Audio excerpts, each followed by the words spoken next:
Hello everybody and welcome back to Star Citizen Central. It is me, Draxus, and this is our third video in the basic tutorial for Star Citizen. Now of course, just like the other two, this video is accurate based on the information available to us for 2.6.3. So in the last video, we loaded up our starter ship, or in my case a Hornet, for the very first time, but we haven't gone over any of the flight controls. So in this video we're going to simply talk about the flight controls that apply to every ship in the game currently. So, before we even go into the controls, we're going to talk about the HUD just a little bit. Not the no target or the picture of the ship up in the top right and top left corner, but dead center there at the crosshairs. So you have three different types of reticles that are important to flying a ship in Star Citizen. We're going to talk about two of them and then come back to the third one at the end. The first one I want us to look at is the traditional crosshair right in the center. That's that cross that is right dead center. And what's important about that one is, and not the circle one, we're going to talk about that one in a second, but that one in the middle is where the nose of your ship is pointing. Now, easy peasy. That is where your nose is pointing. Now, this reticle here is your Gimballed Guns. So modern military weapons, even today on helicopters and some other aircraft, fixed-wing aircraft, are gimbaled, which basically means you have a range of motion outside of the nose of your ship. So if I want to shoot down here, for example, or over here, or up here, I can. So now it's preference, really. So Alt-J is the difference between locking your gimbals and unlocking. Once again, that is Alt-J. So by default, it's going to be unlocked. Some pilots prefer them locked. I prefer them locked. So when you lock them, the circle's going to go away and you're just going to get this dot here. And basically what that means is your guns are now locked at the forward position. So they're going to fire at the nose of your ship. But default is to have them unlocked. So we're going to go ahead and turn that off.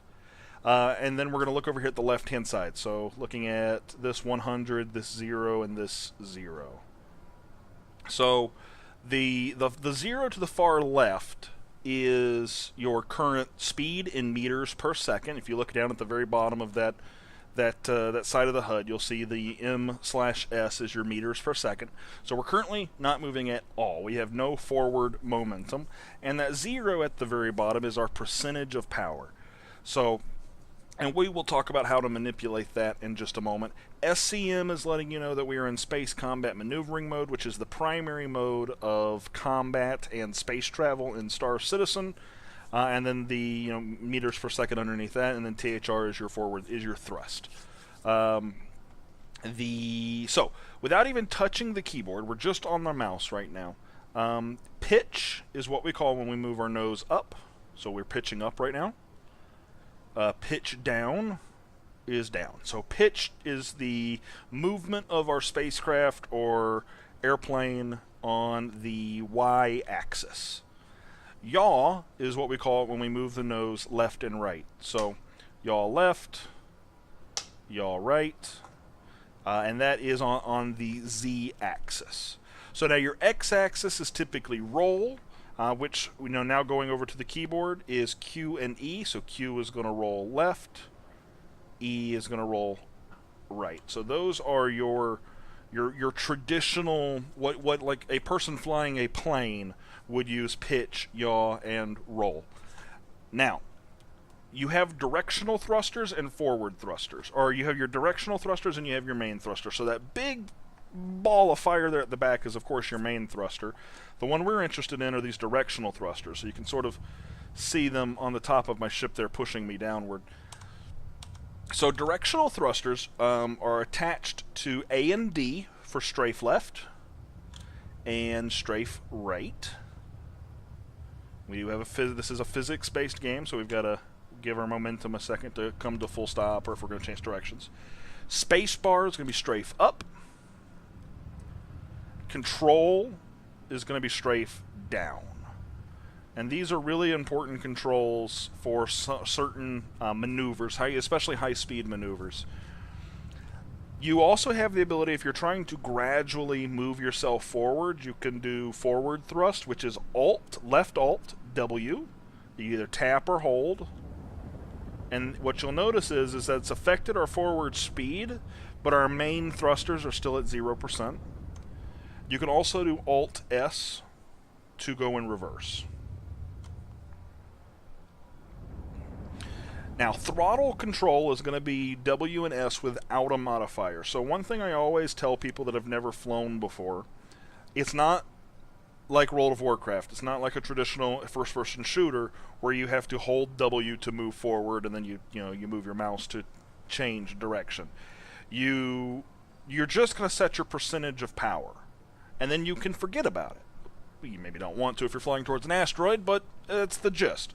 So, if we want to be at quarter impulse, we might set it to 25%.